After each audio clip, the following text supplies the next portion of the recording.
J'ai l'honneur aujourd'hui, dans notre village de Bonnet, d'accueillir ce jour M. Jeff Humphreys, petit-neveu de Arthur Leonard Davidson, qui repose dans notre cimetière et qui fait partie de ces jeunes gens venus des antipodes pour nous aider à défendre nos valeurs de liberté. Mais reprenons depuis le début. Le 22 avril 2018, Arthur Leonard Davidson, engagé volontaire australien, brancardier dans le 43e bataillon d'AIF, une unité d'infanterie de l'armée australienne qui a été formée à l'origine pendant la Première Guerre mondiale dans le cadre de la force impériale australienne. Donc, ce bataillon, stationné près de Bonnet, trouva la mort. Ce jour-là, commencèrent les bombardements venus de Villers-Bretonneux, là où sera inauguré aujourd'hui le centre d'interprétation Sir John Monash, derrière le mémorial national australien. Plusieurs jours auparavant, les Anglais avaient voilé Bonnet au moyen de filets tendus au-dessus du village. Du haut de la côte de Sainte-Colette, on ne le voyait plus, ce qui n'empêcha pas les Allemands de le trouver et de le viser et d'y faire de nombreuses victimes en hommes et en chevaux. La ville de Corby abritait alors les troupes britanniques qui avaient installé leurs chevaux, animal très utilisé par les armées, dans les pâtures routes de la Neuville. Il y avait aussi à ce moment-là 3 lignes de tranchées qui descendaient depuis le village de La Houssoie. Et dans le bas, le long du chemin du cimetière, on trouvait des pièces d'artillerie. Au matin du 24 avril 1918, un bombardement allemand s'abattit dès 4 heures du matin sur les lignes tenues par les Australiens. La bataille de Villers-Bretonneux commençait. Le bombardement dura 7 heures. Des obus à gaz furent tirés sur le village de Bonnet, qui fut en grande partie détruit. Un obus tomba sur l'hôpital de la Croix-Rouge, faisant de nombreux morts. De nombreux soldats australiens furent tués alors qu'ils tentaient de se replier vers l'arrière. Certains des obus tombèrent dans l'encre, provoquant des jets d'eau de plusieurs mètres. Le bataillon australien qui tenait le village eut de lourdes pertes, plus de 40 tués et 60 blessés. À la mi-journée, le bombardement cessa. Le lendemain, un avion allemand survola les positions australiennes et tira des balles de mitrailleuse. Les canons antiaériens réduirent l'avion au silence, qui s'écrasa en flammes, tuant ses occupants. Le 27 avril, le calme revint dans Bonnet en ruine. 400 chevaux périrent à cause des gaz. Le territoire était complètement saccagé. Des bandes de chevaux, de 3 à 400 selon les témoins, pâturaient dans les récoltes. Beaucoup de Bonnésiens décidèrent de quitter le village car c'était une vie intenable au milieu de cette désolation. Heureusement, le 25 avril 1918 à Villers-Bretonneux, puis le 4 juillet 1918 à Le Hamel, sous l'impulsion du général John Monash, nos amis australiens mirent fin à l'avancée allemande et remportèrent des victoires décisives, menant à la victoire des Alliés et à l'armistice du 11 novembre 1918. Arthur Leonard Davidson était issu d'une famille de 6 enfants. Né en 1887, il a perdu la vie loin de son pays, à 31 ans, alors que ses frères et sœurs ont vécu jusqu'à plus de 80 ans. Il était professeur, il était marié et n'avait pas d'enfants. Comme son frère, qui était prêtre méthodiste et qui lui a survécu à la guerre, il était pacifiste. Mais ils se sont engagés volontairement et suite à leurs convictions, sont devenus brancardiers pour aider les blessés. À travers votre présence ici, je voudrais dire merci pour ce que votre peuple a fait pour nous en 1918. Et je voudrais rendre hommage aussi à tous les soldats australiens en général et à Arthur Leonard Davidson en particulier.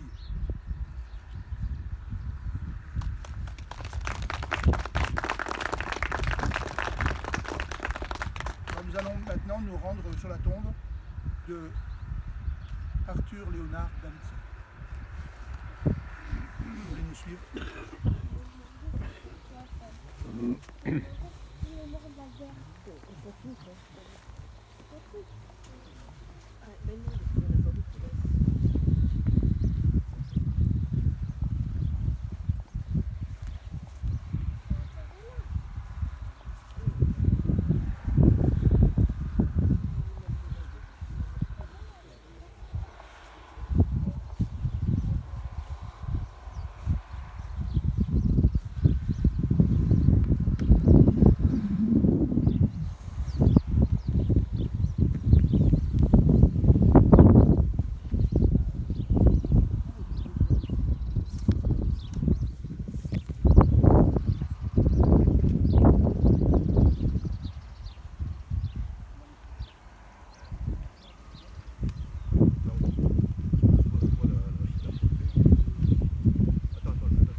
Minute de silence.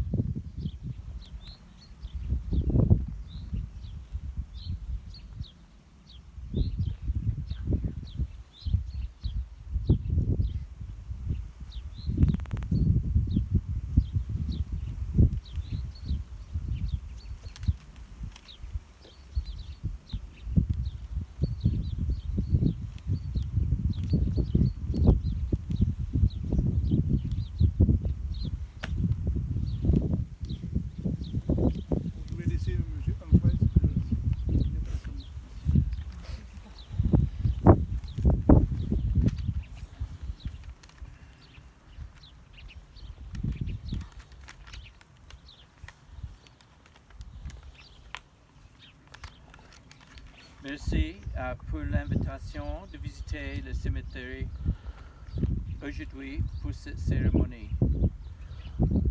Merci aussi pour les bons mots que vous avez dit, Monsieur le maire.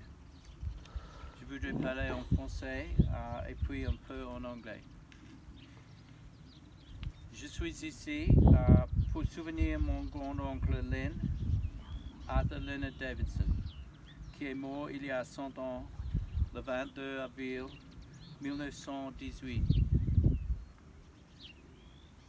Qui sait pourquoi exactement ces hommes ont décidé de voyager de l'autre côté du monde en France pour combattre l'ennemi agressif?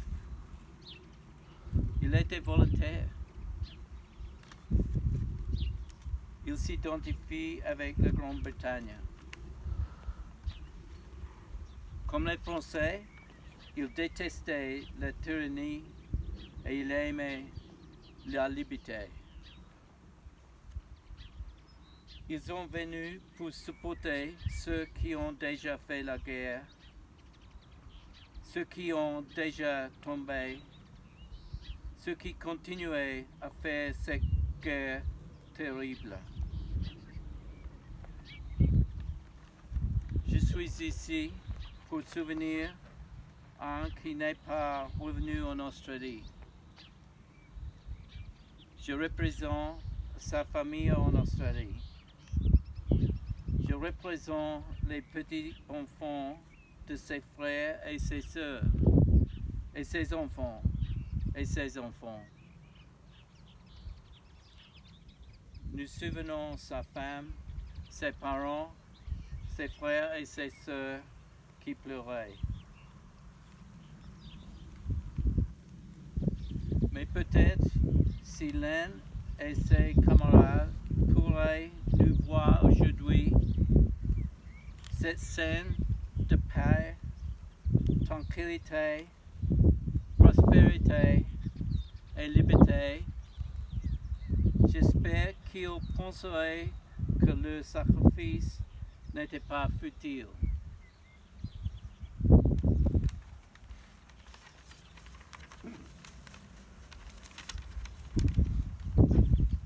I'm here today to remember my great uncle Len, Arthur Leonard Davidson, who died near here 100 years ago on the 22nd of April 1918. He was 31 years old, a school teacher, married with no children, and served as a stretcher bearer en bon care. He was a devout man from a devout family. His wife took solace at his death in the words of Psalm 126. I will lift up mine eyes to the hills from whence cometh my help.